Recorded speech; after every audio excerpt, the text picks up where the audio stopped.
kunakulwa kuna of course manya waso Emmanuel okubanga kutusako program amachama lungi olwero ndoza nkoze nzeka oba nsubira okukola nzeka koza mukwano gwa fenyo Irene tanalabika ko nenga alina obuzibu afunye mu kubongaja niwe wasodo tuka mtime tujja tukwasaganya fina nenga mwaso mtime mikono jange era jamusinzira mwewe nyo kubanga muberayo okubanga mutugoberera nakula kusatu turanse Victoria nikakukia FMP of course ya Easter mwajivamu ambaye mazina kwa bigate munda bakomba dekeye wala side zeyo mit ya hoima mbuza akonya abantu asura ku lugudo luno lwa okutandikayo nansana wakiso kiboga chankwanzi mpaka rotuke hoima then from hoima ne weyongera abagenda ekaiso n'abakiri wali emasindi yabade great experience nyo yamanyi mu bisera bya Easter season jetu abadeyo nitudigida n'emikono jaffe anabade musanjufu nyo kuberanga abantu ba hoima mulabanyo EBS television muri bamanyonyi ndaravudo nebitako ne masindi it was very great experience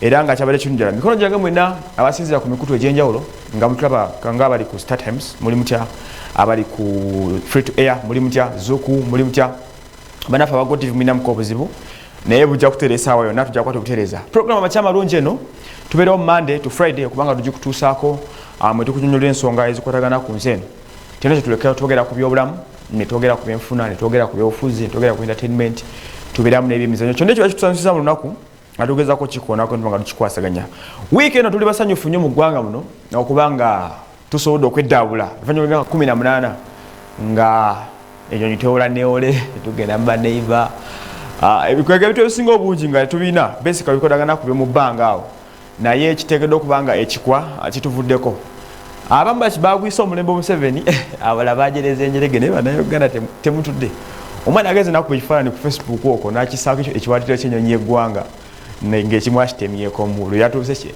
ekiwatiro kyavuddeko those are Ugandans abantu tuwangana bwe bawangala n'obulambo tubeeramu naye katusubire bade byabade byakusaaga tetubitwa kubeera nga byabade true naye nga y'ennyonyi yatuuse tuli basanyufu nnyo twogerera amukadde kano mikono gyange mwena abakedde okukola emirimu ng'okolera mu butale obw'enjawulo that is Nakasero market abali mu side zo Mowino abali Nakawa abali Kalewe abali Kawempe embedera okutano Ekembe market abali mu Kinyata market abali eri Kagoma muri mutya mwebale kubanga mudukanye emirimu nabo basigadde aba boda buli omu ngomanyi tokera ku machanga omulimu gwakera ku saa 12 emu va kubala bagenda ku 3 kunya ninjogera kufe abakera fumba buchayi ku makubo abakera okutufumbira ebyokulya ebikera okulibwako muri nyo kubanga munonya sente wenjogerera omwezi guno tugutambude kugenda kugwako gokuna kitegeza nti kwota y'omwaka esooka tugimazeeko naye oba tuba tumazeeko kwota y'omwaka eno biwasubira okukola olina kyokozeeko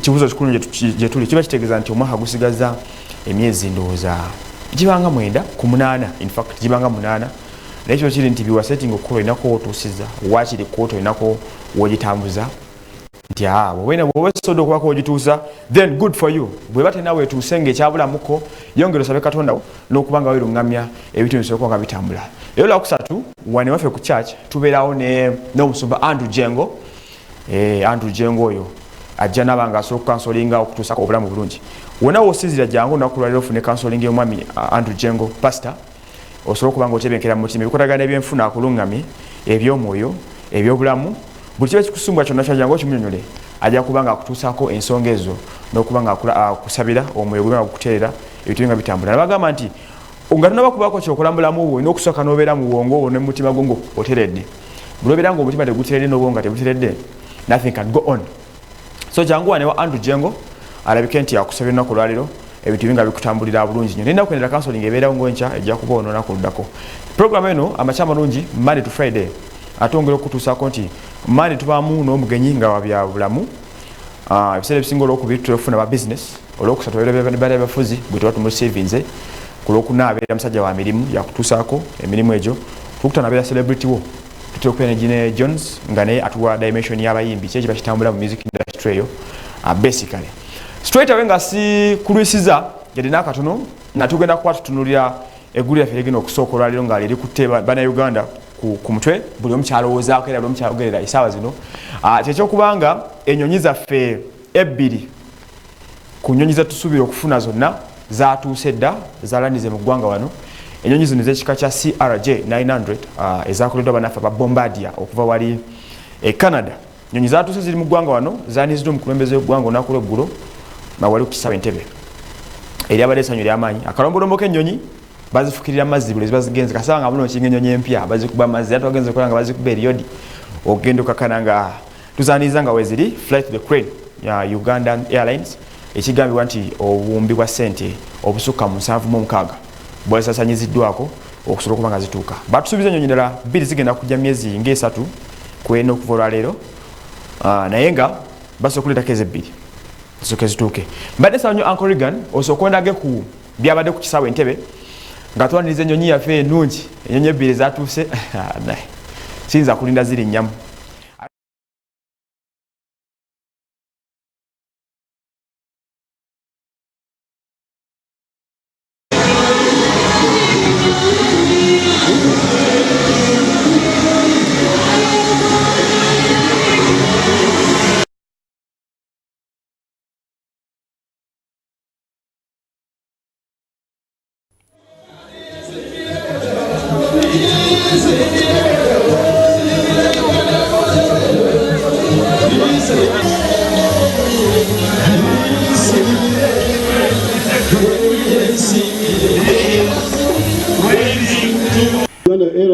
Airline was buried because it died.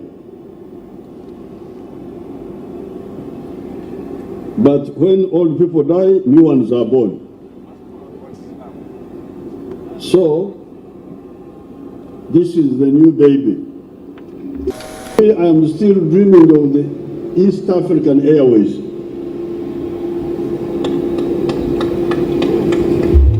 Because the chairman of the board here, Dasatra, was talking of the cutthroat competition. Why do you compete? Why don't we work? These airlines, why don't they amalgamate their operations?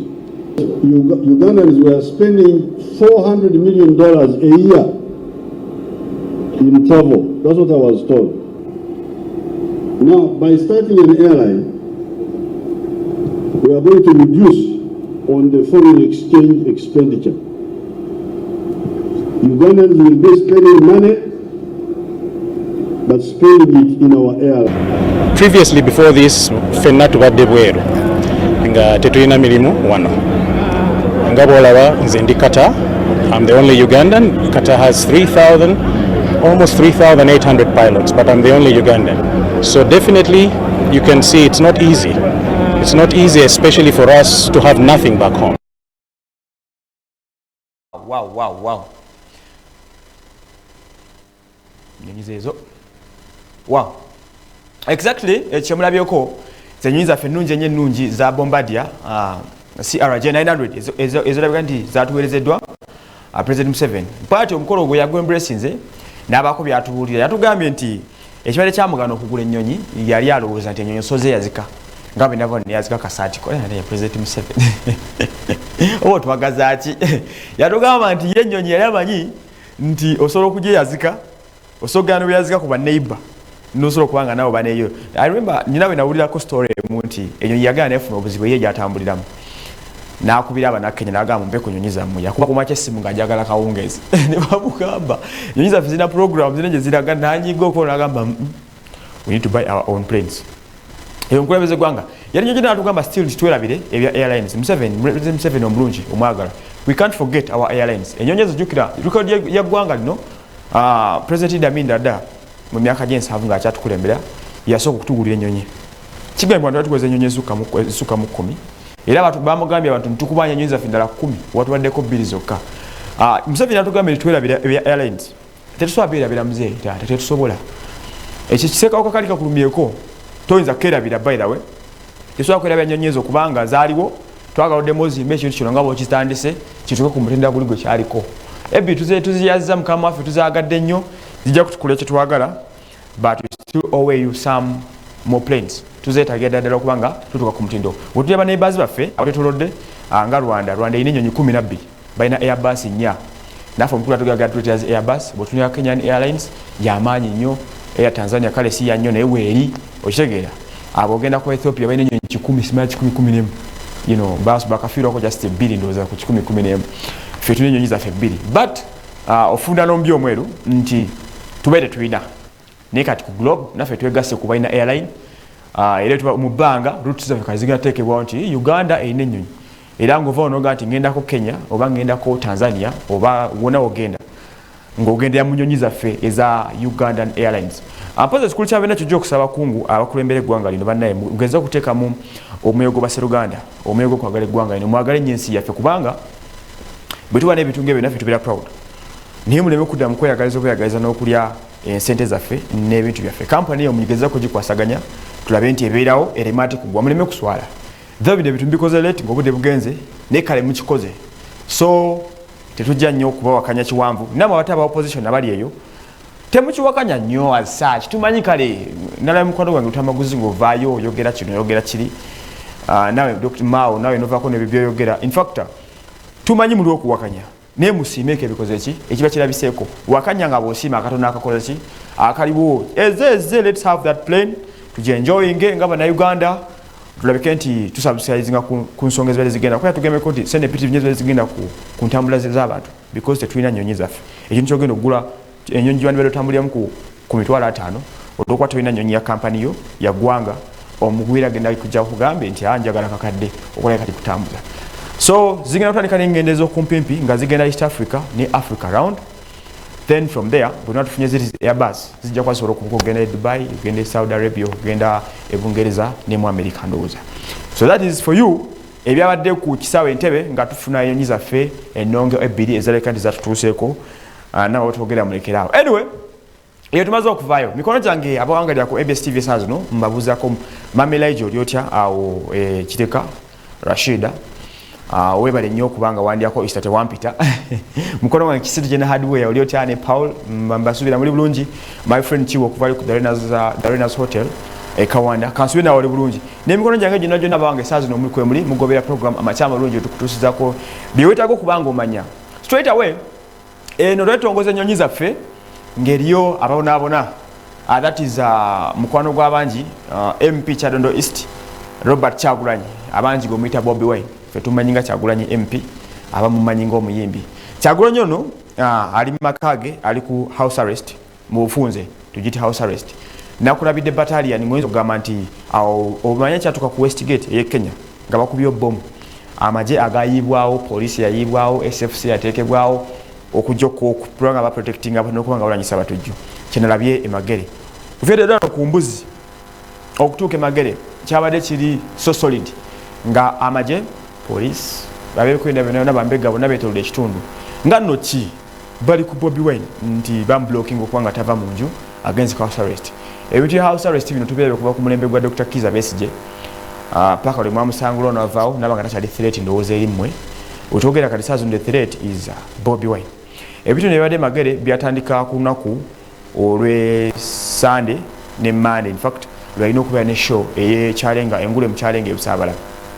Sheno ndiyasobola kubanga ebaayo bagisazaamu abakulu aba police nga bagamba nti tatuukiriza ebyo bino byali byamusabibwa okubanga sheno egenda maaso. Tendami nnyo ejjamugambibwa asima twetaaga fire brigade ebeere nga weeri twetaaga ambulance ku kifo kyo bintu bingi security n'agamba nti yasaba omwezi mulamba byonna n'abiteekawo buli kye bamugamba yakikola n'awandikira police ebbaluwa okumala omwezi emukkiriza ekiryalinga shows zino eyakyalenga engule mu kyalenga wano yali egenda okubeera wali ku Busaabala Beach One Love ne bagana okukiryalinga share nitubalaba nga wiiki eri bajja beewaasiira okuli emukulu nga Bajjo ne Abitex.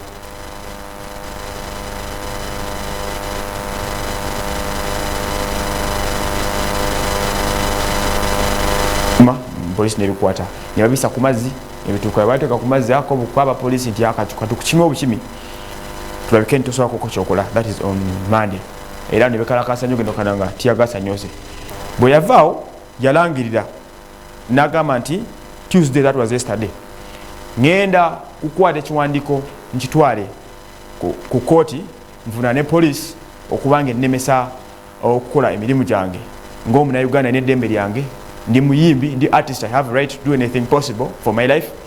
Lwaki bannemesa bwati okola press conference n'alangirira nti onakulo gulu ali supposed okubanga atwala ekiwandiiko ekyo ale twambandazizza ffe nga gavumenti bw'otumanyi bwe tutazanya tulina okukuuma eddembe. Abapoliisi bagenze ne bava ne bayiwa ne bakola brigade ne bayiwa block ku kitundu konna ne kiba nga kikwatiddwa ne kikwata bukolokolo okuva ddala ku mbuzi nga lwotuuka waliwo ababi abanyiivu bali bata basad mad bad. Kasokotwa balaba tukwete kibitu bino tulabe where is this thing going? Wewe tugenda mazima ddala situation ya Bobi Wine bitegeeza kibiragawa bino bitegeeza kidaje tuli kabirabe tulabe ekidako.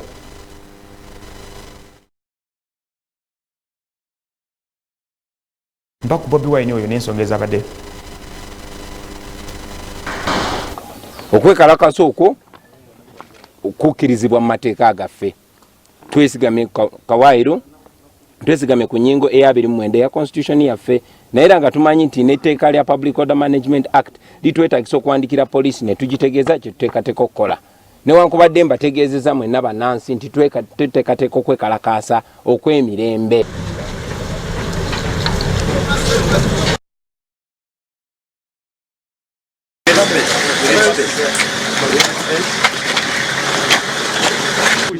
Mr. Majez, we are talking. Don't say you are done. Is he under arrest? Just confirm to us. So, Honorable, you have heard my words. I'm not talking to any, I'm just talking to you with due respect. You are an officer of the law, and this is my lawyer. What offense has he committed? He would like to know. He's not resisting your orders, but he would like to know if he's under arrest and for which offense. I don't know whether your lawyer understands very well. Because if you're really a lawyer, you should be able to understand. Yesterday, he uttered some words, and he was calling upon people to go and do violence. And therefore, for that matter, he's not allowed to move out. That's a crime. I should be arrested and charged. Fine. Then we shall do that. Okay. Because that's what we can do. No. Afande, you're pushing me, sir, Mr. Majez. You're pushing me. I'm a police officer. Yeah, but you're not in this space. I'm armed. You're armed. Yes. Oh, there I will understand. I'm armed. There I will understand. Yeah. But yes, now it is understandable. So, now let us now discuss. I'm armed. Why are you arresting me? Please take him back.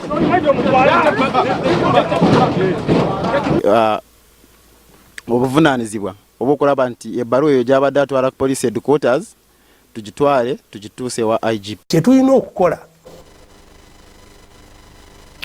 Yes. Byebyo of course byebyo ebyabadde ewa Bobi Wine emagere kyagula sorry wetuli ya wow. Kyekyo ebyabadde ewa Bobi Wine emagere wano nga police emutangira okubanga afuluma. Apolisi bambandaziza bagambye nti amukulu tojja kusobola kubanga ova wano ogende otandika okubanga okyankalanya embeera wabwerwe.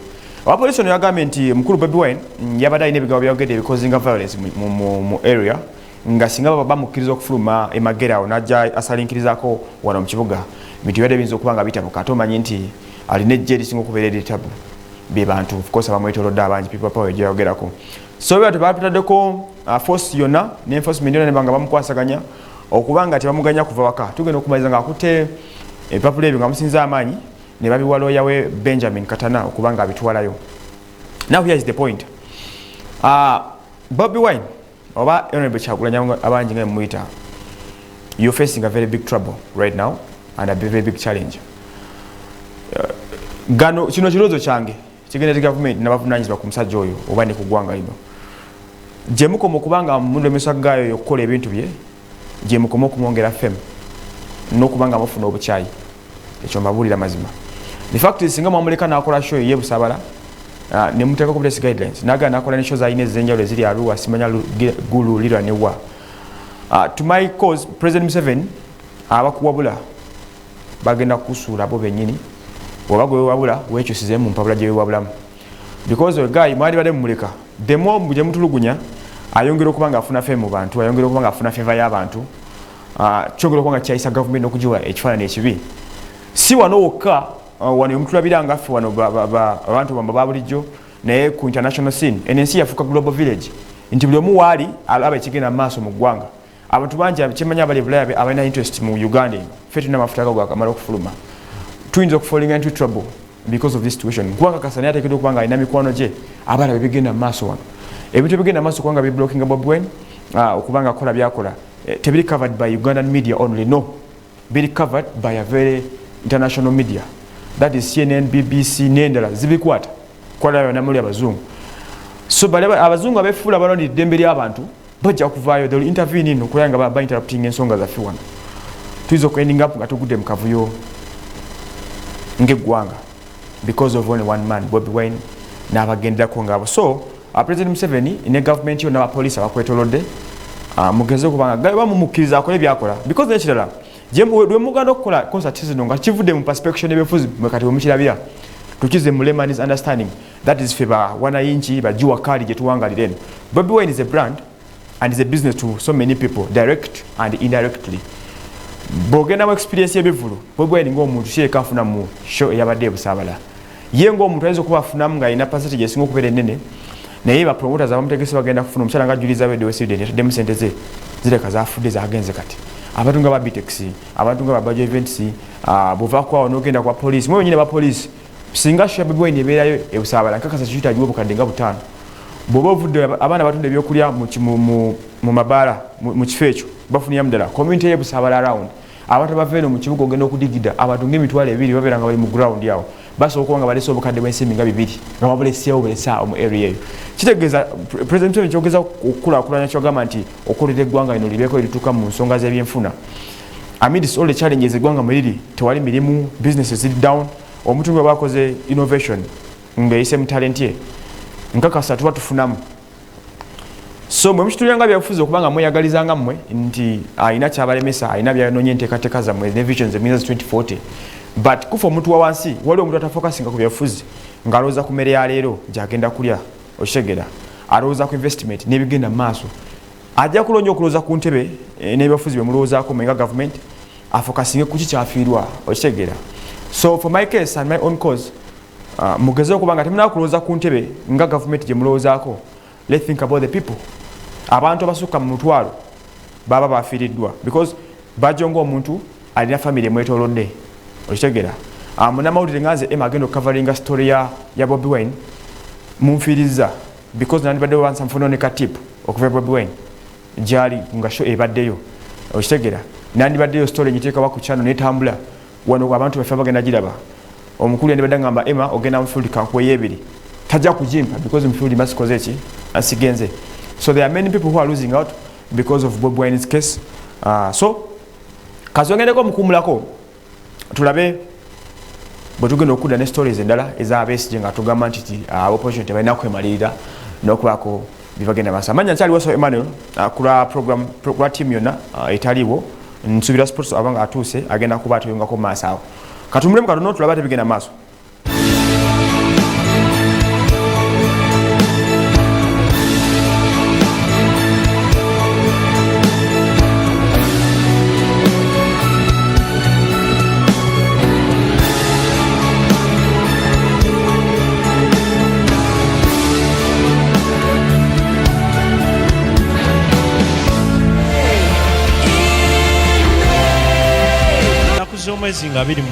On the date of 27th, the date of 27th,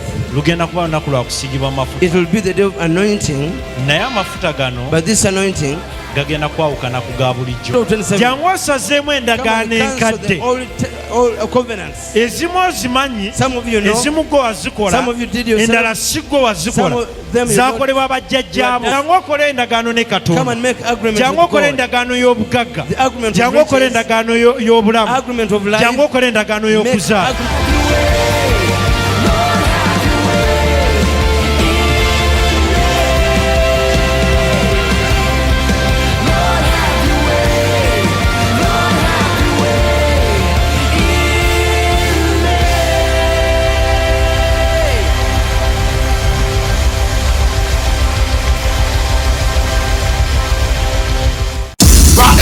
betondera nnyo namungi w'omuntu eyafikidde ku nnaku za Easter okulaba omuzannyo gwabwe kati ogufuusa ensonga Love Triangle leenya Love Triangle leenya ekyeso obutabanguko mu maka ennaku zino is about the Love Triangle. Waliwo n'oguli mu square ne rectangle. Ebonies ekintu kyekola kinyumira emizannyo gyabwe gye nakalaba guno gusinzeeko era ovaamu matidde nze matidde tosubwa wiikendi eno Lwokutaano nga 26 Kulomukaaga nga 27 ne ku Sande nga 28 saawa emu yennyini ey'akawungeezi buli lunaku batademu ebirungo ebisanyusa ebyewuunyisa ebiwuniikiriza nkumu ng'ate bw'ojjukira nti ye music tantal ekivulu ky'aba Ebons ekya buli Lwakubiri kyekirinnyo ku Lwokubiri luno. Stowell Therapy Services tujjanjaba endwadde nga sukaali, pressure, ulcers, omugongo oguseeseetuse, ebinywanga byesiba, okusanyalala, ebigere ebibabuukirira, omutwe oguluma buli kaseera, kamunguluze, okumyukirira amaaso, prostate cancer w'abasajja nga yakatandika, abasajja abateesobola nga sukaali yabakuba, abakyala abalina ebizimba ku nnabaana oba fibroids, enseke eziruma nga zaazibikira. Tuwonya ebizibu by'abakyala abagenda mu nsonga ng'obulumi obuleetebwa cramps. Tusembeza amagi g'abakyala n'osobola okufuna olubuto. Tuwonya candida mu abakyala n'abaami abatalina appetite oba obwagazi mutweyune. Tulina omukeeka gwaffe gwe mwebakako naddala mu abakyala n'otuuyana era nga gulimu ekirungo kya anti-aging ekiwonya embalabe, obutulututtu n'enkanyanya. Ekirungo kino ekya anti-aging kireetera omukyala okusigala ng'agenda mu nsonga paka ku myaka 55 ku 6. Gw'omukyala yeebase ku mukeeka gwaffe guno w'omalirayo ddoozi yaffe kiba kizibu omuntu okutegeera emyaka gy'olina. Ekirungo kino ekya anti-aging kiziyiza envi paka ku myaka 6 ne bwe ziba zaakatandika zikomaawo. Stowell Therapy Services tusangibwa ku Gaba Road nga wakava ku American Embassy ey'Ensambya ku kizimbe kye bayita Turipati Mazima Mall okuliraana Umeme Offices Ensambya. Tukubireko ku 0772 43 44 oba 0701 0772 28. Assalamu alaikum wa rahmatullahi wa barakatuhu. Nze Sheikh Dalaus buli Lwakutaano tosubwa sawa 10 ngenda kubeera wano mu mpewo za ABS nga nkuttotolera ngeri ki gy'oyinza okuvunukamu ebizibu by'ensi eno. Tosubwa.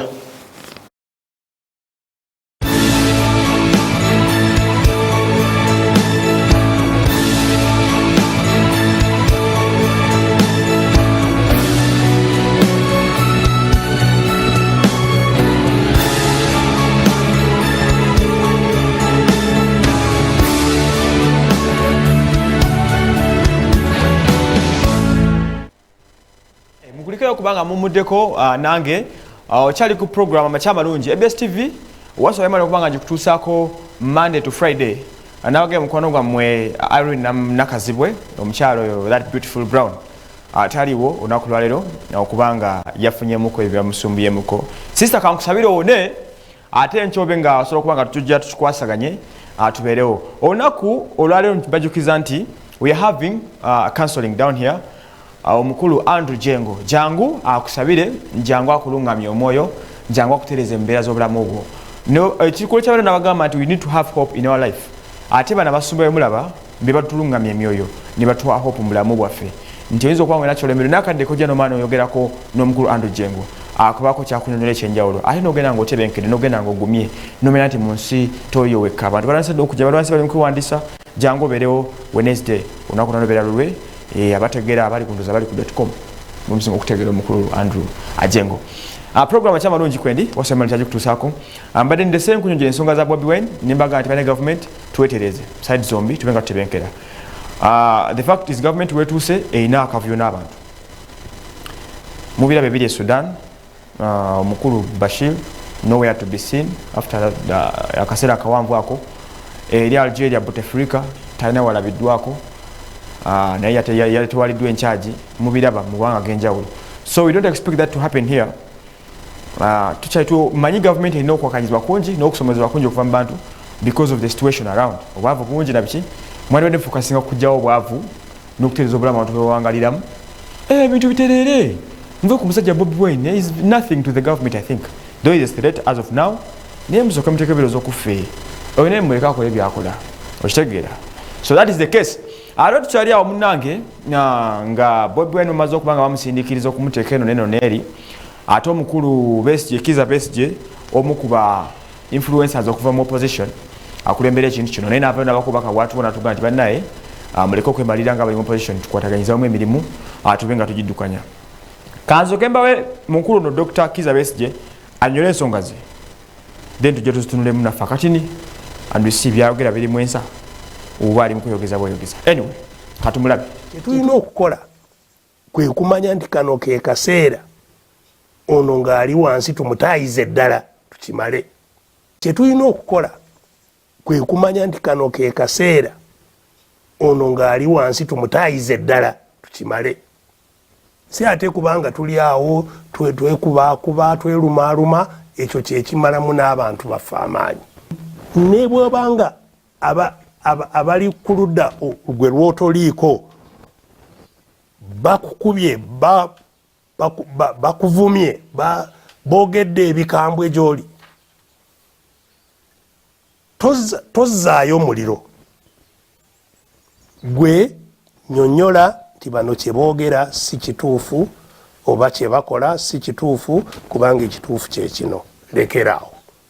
Tozzaayo, tokuba. Nammwe muli basiru okugaana enkuŋŋaana si lwa byakwerinda n'akamu, kubanga abasirikale ababadde ebusaabala babadde basobola okukuuma Kampala yonna.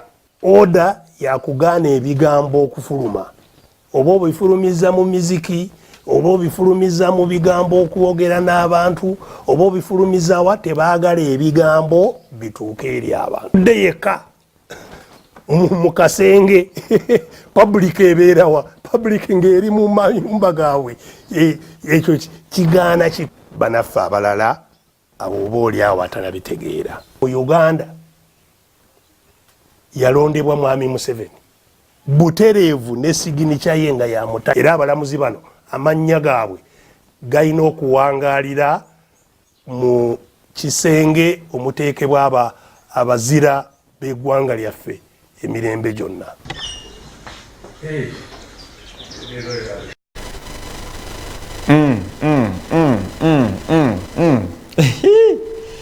That is the man himself, KB, Dr. Kizza Besigye Sad Mad Bad. Yali abaddeko n'abeera wamanyi. In fact, y'omu ku basajja be tumanye saa zino aba influencing opposition. Naye ebigambo byejja mbiwakanya obutakera.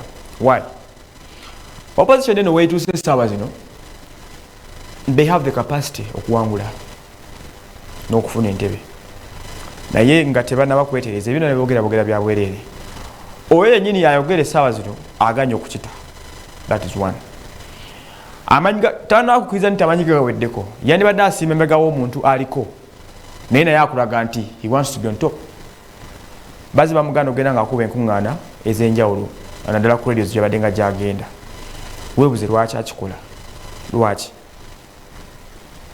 As of now, buli omu akkiriza nti Bobi Besigye toliiko, Bobi Wine aliko.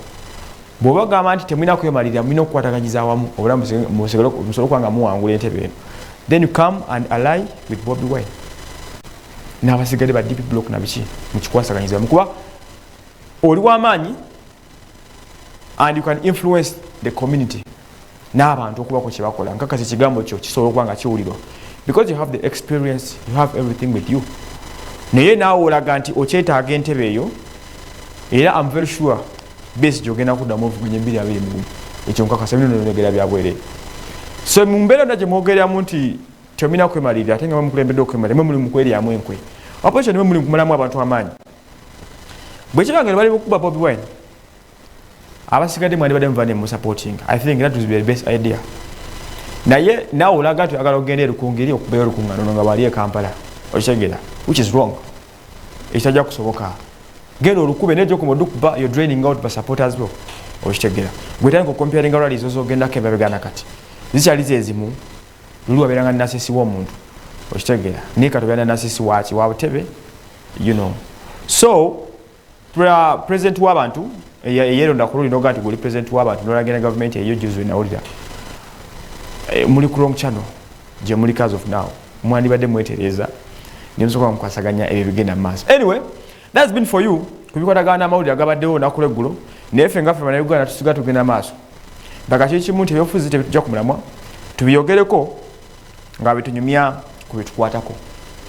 Eno bunyumya ku Bobi Wine nga bamukalakasa ne bamulemesa okufuluma ngeno bw'otunda bw'otematema empuuta ku stage egende.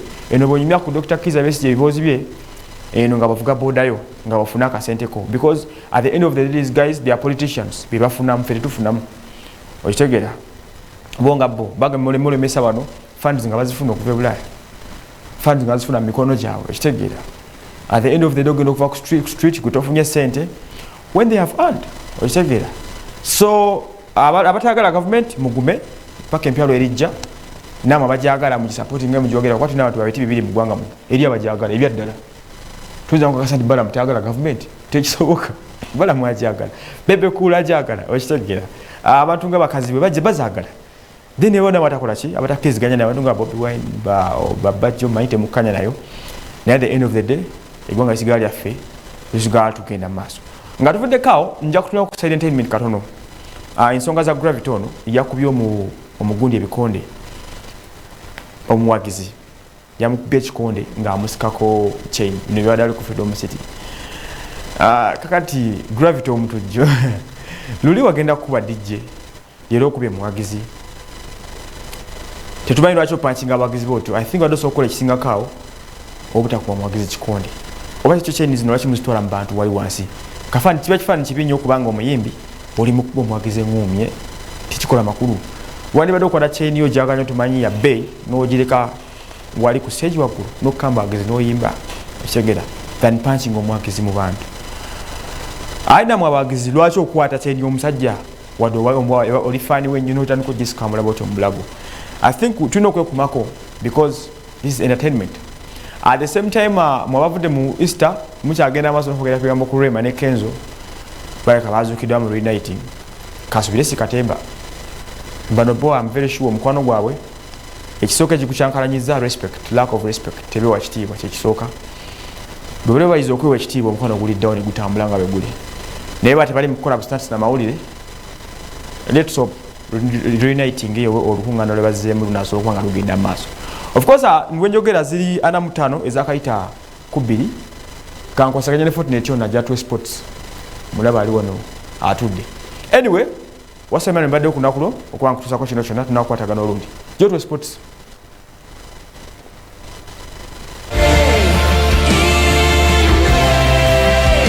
z'omwezi nga 27 on the date of 27th ng'ennaku z'omwezi nga 27 the date of 27th lugenda kuba lunaku lwa kusiigibwa mafuta it will be the day of anointing naye amafuta gano but this anointing gagenda kwawukana ku ga bulijjo jangu osazeemu endagaano enkadde ezimu ozimanyi ezimu gwe wazikola endala si gwe wazikola zakolebwa bajjajjaamu jangu okole endagaano ne Katonda jangu okole endagaano y'obugagga jangu okole endagaano y'obulamu jangu okole endagaano y'okuzaala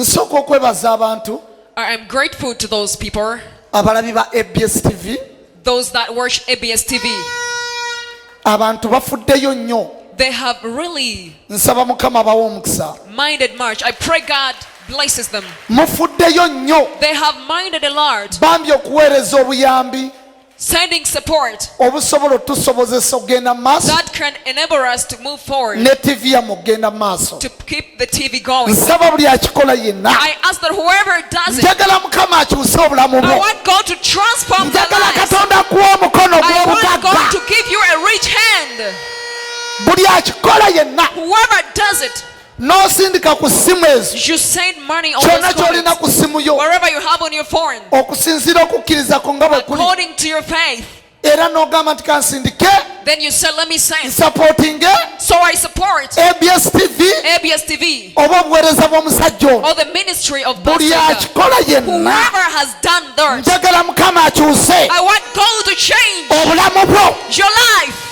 for the better sente ezakubula kazijje the money that you fail to get should come to bw'oba you olina bizinesi if you ketambule have a business it should see a blessing sente kazinywere mu ngalo zo let money flourish buli akikola yenna whoever does it beera ng'oweereza keep sending ojja kulaba you will witness njogera ng'omusajja wa I katonda speak as a man of God ensawo yo terikalira your pocket will never run short of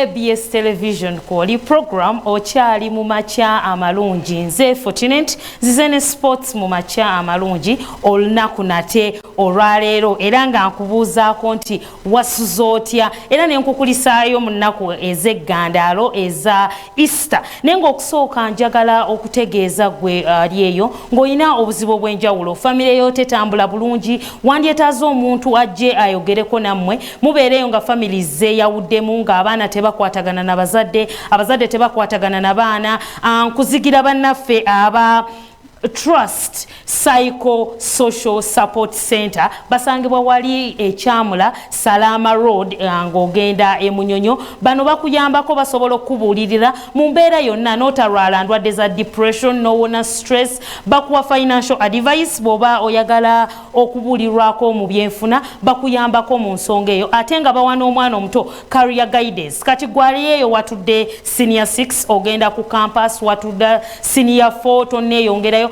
abantu bano batuukirire bajja kuba bakuyamba bulungi nnyo nnyini ddala bajja kuba boogera naawe ate bakuwa insight batunulako mu maaso eyo ne bakubuulirira accordingly be bannaffe aba Trust Psychosocial Support Center wali Esalaama kyamula bano bakuwa ne economic empowerment oyagala basobola okuyigiriza okukola candles bakuyigiriza okusiba enviiri okukola ebintu ebyenjawulo emirimu egy'omu mikono ekintu ekitakuvaako singa oba okiyize tuukirira omukulu Bwanika Alan ku namba eri 0759 61 46 19 eri 0759 61 46 mwenda bajja kuba bakuyamba mu nsonga eyo kankutwala ate mawulire okuvaako mu nsiike ey'ebyemizannyo wano mu ggwanga eryaffe erya Uganda olunaku olw'eggulo kyakakasiddwa era ne kiteekebwako stamp nti bannaffe aba Kampala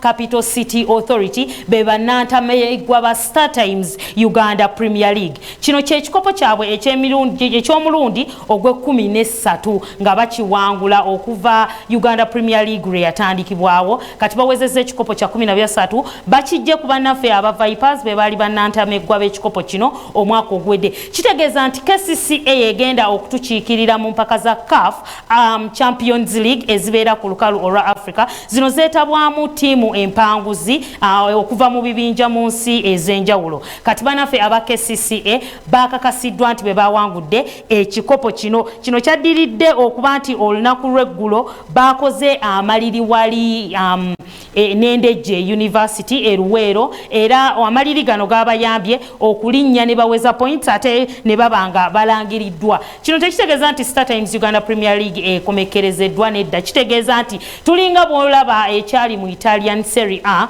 banafa ba Juventus balangirirwa ne ku mulundi guno KCCA yalangiriddwa naye yo Star Times Uganda Premier League egenda kuba yeeyongerayo obuwanguzi bwa KCCA buno butegeeza nti ate bo bannaffe abandejje babadde relegated bagenda kuddayo mu FUFA Big League kyekibinja ekyo mova okusuumusibwa okuyingira Star Times Uganda Premier League ogwo gwe mupiira ogwabaddeyo jo ogwanyumidde nnyo abalabi naye nga ne bannaffe aba Vipers bakyalidde Police FC era nga bwe baviiriddeyo nga Vipers ekubye Police FC goals zabadde 2 Police ng'eteebye goal emu ate ye Maroons yakyazizza Villa omwayo Villa n'ateeyisanga mugenyi Villa n'akuba Maroons goal yabadde emu ku 0 n'ennyamityoboola yakyaziza bannaffe aba Toro United kyokka Toro n'abakubira omumwe goals zabadde 3 ku 0 eyo Star Times Uganda Premier League egy'empiira gye gyabaddeyo olunaku olw'eggulo naye nga olunaku olwaleero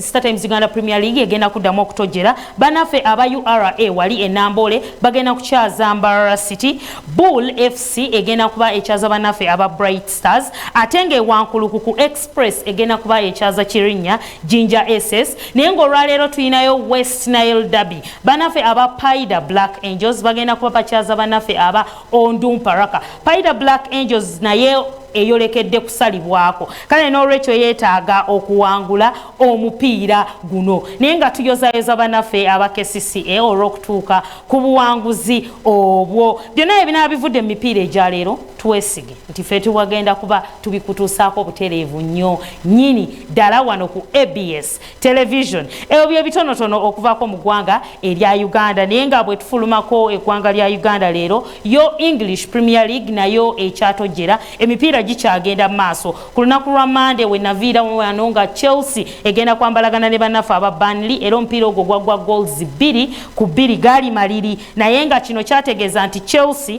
yaweza obubonero 67 naye bangeze mu kifo ekyokuna ate nga olunaku olwajjo olwokubiri bannaffe aba Tottenham basambye ne Brighton era Tottenham newangula omupiira guno goal 1-0 Tottenham ne kigiteeka ku bubonero 7 kati eri mu kifo kyakusatu ate ye Watford yagudde maliri ne bannaffe aba Southampton eyo ye English Premier League ejo emipiira egyabaddeyo olunaku lwajjo n'olunaku olwa Monday naye ng'olunaku olwaleero Arsenal egenda kusamba eggolu lyayo egenda kuba ekyalira bannaffe aba Wolves Arsenal singa ewangula omupiira guno kuba kati wetwogerera eri ku bubonero 66 ekitegeeza ejja kuba ewezezza obubonero 69 ejja kuba esingako ku Chelsea ejja kuba eddayo mu kifo kyayo ekyokuna kye yaliiramu Easter naye nga singa eba tewangudde omupiira guno eba esigadde ku bubonero bwayo 66 ate olunaku olwaleero bannaffe aba Manchester United wali ku Old Trafford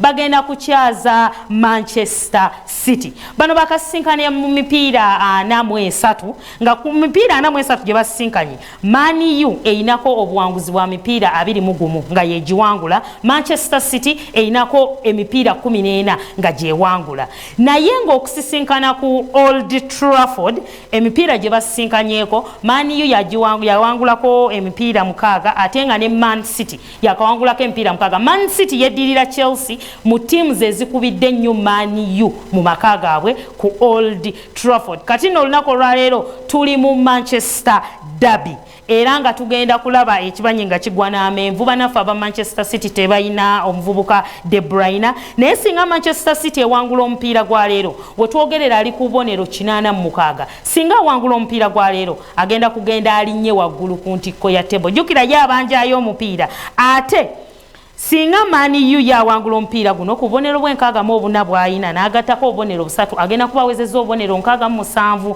kitegeeza ajja kuba asinzaako Arsenal akabonero kamu singa Arsenal anaaba tawangudde mupiira guno naye awone ekifo eky'omukaaga byonna ebinaba bivuddeyo tujja kuba tubikutuusaako butereevu yala agenda kujja leero mu nsi y'ebyemizannyo mulindirire agenda kuba akutemera omupiira guno akuwe statistics akuwe zi odi osibye otya era osibye ddi byonna yale ajja kuba abikutegeeza nze mbadde Fortunate wano mu program amakya amalungi weebale kuba naffe yonna gye twetandikidde weebale obugumiikiriza tukwebaza byonna weebale kubanga ABS television gye walondawo ate okuwumuza ebirowoozo naye nnyongera okujjukiza bannaffe aba Trust Psycho Social Center tofa na kizibu funa omuntu gwoyogera naye a problem shared is half solved funa omuntu gwoyogera naye boogera naawe ku nsonga yonna bajja kuba bakuyamba bulungi nnyo nnyini ddala mwena mbatumiddeko ababaddeko I thank you so much for the messages mbeereeyo nenziraba nga oli agamba ninda nnyo sports wo mwebale nnyo mwebalire ddala Benard ye mukono weebale kubanga kwoli mami nkutumiddeko gwe togivangako ABS yafuuka yawaka